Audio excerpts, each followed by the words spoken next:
think it was July 1946, and of course it was called Rover then. We hadn't heard of Land Rover.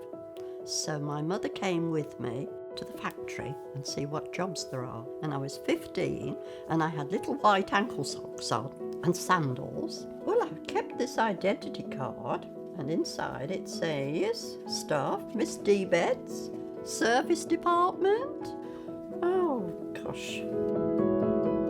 Those are friends, and that's one of the Land Rovers. Oh, that is silly. That one is of me posing.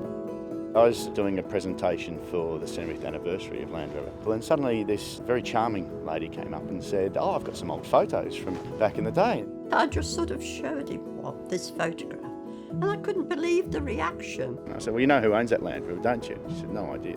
I said, I do. We're going to take this Land Rover, number 16 off the production line, to Dorothy Peters, who used to work with this vehicle in the service department 70 years ago.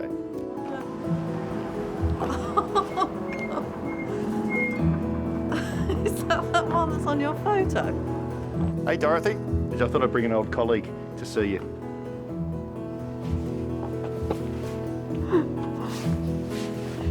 Oh, and it's green because my photo's in black and white. And I couldn't remember what the colour was.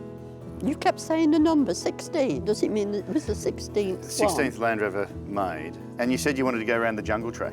Yes. Well, we'd better take her around the jungle track, hadn't we? Am I dreaming? Welcome to the jungle. Oh, yes. What a splendid idea to do this. Oh my goodness. Oh, I'm going home. That's amazing. This vehicle can cope. There's the water we're going through. I want to tell everybody about this. Hi, Grandma. Hello, Grandma. Hello.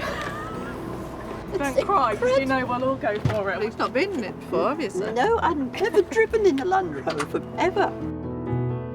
Around the factory, the ceilings were so high, or birds used to nest, and you'd get birds' eggs. Land Rover itself was there that got that special feeling. Thank you, everyone that's made this possible. I'm so grateful for it. I'm going to go on.